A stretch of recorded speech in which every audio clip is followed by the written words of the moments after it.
Hello മക്കളെ. എടാ അപ്പം നമ്മുടെ സോൾട്ടിലെ ആനയോൺസ് കണ്ടുപിടിക്കായിരുന്നു. അപ്പം നമ്മൾ ഏകദേശം ഇതിന് മുമ്പായിട്ട് കാർബണേറ്റും അസറ്റേറ്റ് ഒക്കെ ഉണ്ടോ എന്ന് അങ്ങനെ ചെക്ക് ചെയ്യുന്നതിനും അതിൻ്റെ കൺഫർമേറ്ററി വീഡിയോസ് ഒക്കെ ചെയ്തിട്ടുണ്ട്. അതെല്ലാവരും ഒന്ന് കണ്ടു നോക്കുക. അടുത്ത് നമുക്ക് തന്ന വാച്ച് ക്ലാസ്സിൽ തന്ന സോൾട്ടിൽ ആരുണ്ടോ എന്ന് അറിയണം, ക്ലോറൈഡ് ഉണ്ടോ എന്ന് അറിയണം. അപ്പോൾ ഞാൻ ആദ്യം ഒരു ടെസ്റ്റ് ട്യൂബ് എടുത്തു. ആ ടെസ്റ്റ് ട്യൂബ് എടുത്തിട്ട് ഞാൻ ടെസ്റ്റ് ട്യൂബിനെ നല്ലപോലെ ഒന്ന് വാഷ് ചെയ്തു. ടെസ്റ്റ് ട്യൂബ് 2 വട്ടം ഒന്ന് വാഷ് ചെയ്യുക, അതാണ് ഏറ്റവും ബെറ്റർ. 2 വട്ടം ഒന്ന് വാഷ് ചെയ്തു. എന്നിട്ട് മക്കളെ ഞാൻ ഇതിലേക്ക് ഇതിലേക്ക് ഞാൻ കുറച്ച് സോൾട്ട് ഇട്ടു. ഇട്ടു? ഒരു സോൾട്ട് കുറച്ചിട്ടു. ഓക്കെ, സോൾട്ട് ഇട്ടു. എടാ ഇതിലേക്ക് നമ്മൾ കിങ് ഓഫ് ആസിഡ് എന്നൊക്കെ പറയുന്ന കോൺസെൻട്രേറ്റഡ് ആയിട്ടുള്ള സൾഫ്യൂരിക് ആസിഡിനെയാണ് ഒഴിക്കുന്നത്. ഈ കോൺസെൻട്രേറ്റഡ് സൾഫ്യൂരിക് ആസിഡ് ഒഴിക്കുമ്പോൾ നിങ്ങൾ എല്ലാവരും സൂക്ഷ്മയോടെ ഒഴിക്കുക. കയ്യിലൊക്കെ വീണാൽ പൊള്ളാൻ ചാൻസ് ഉണ്ട്, at your own risk. Okay, അപ്പോൾ ഇതിലേക്ക് ഞാൻ എന്ത് ചെയ്തു മക്കളെ, കോൺസെൻട്രേറ്റഡ് ആയിട്ടുള്ള സൾഫ്യൂരിക് ആസിഡ് ഒഴിച്ചു. യെസ്, ഒഴിച്ചപ്പോൾ തന്നെ അറിയാം നിങ്ങൾക്ക് പതഞ്ഞ് പൊങ്ങുന്നുണ്ട്, നല്ല ഫ്യൂംസ് ഉണ്ട്.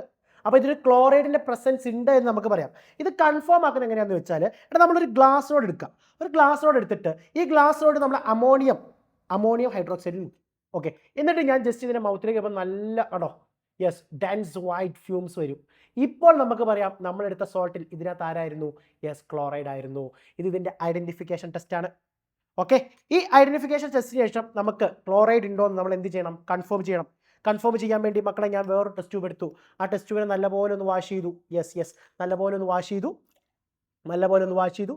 എന്നിട്ട് എന്ത് ചെയ്തു? അതിലേക്ക് കുറച്ച് സോൾട്ട് ഇട്ടു. എടാ ഈ കുറച്ച് സോൾട്ട് സൊല്യൂഷൻ ഉണ്ടാക്കി. ചെറിയൊരു അളവിൽ സോൾട്ട് സൊല്യൂഷൻ ഉണ്ടാക്കി മക്കളെ.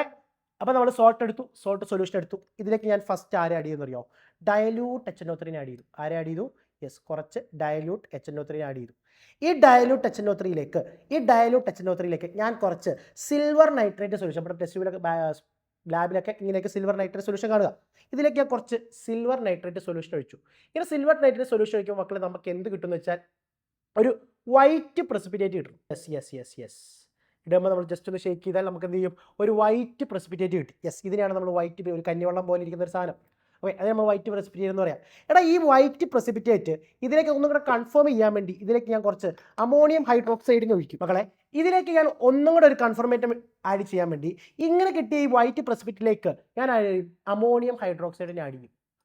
അമോണിയം ഹൈഡ്രോക്സൈഡിനെ ആഡ് ചെയ്യുമ്പോൾ PPT എന്ന് പറയുന്ന സാധനം നമുക്കൊരു പച്ചവെള്ളം പോലെ, കന്നിവെള്ളം ഒരു പച്ചവെള്ളം പോലെ ആകുന്ന പോലെ ചെയ്യും. ഇത് ടീച്ചറെ കാണിച്ചു കൊടുത്താൽ നിങ്ങൾക്ക് ആരെ കൺഫേം ചെയ്യാം? യെസ്, നിങ്ങളുടെ കയ്യിലിരിക്കുന്ന ആനയോൺ ക്ലോറൈഡ് ആണെന്ന് കൺഫേം ചെയ്യാം. ഓക്കെ, അടുത്തൊരു ആനയോണുമായിട്ട് നമുക്ക് വേറൊരു വീഡിയോയിൽ കാണാം.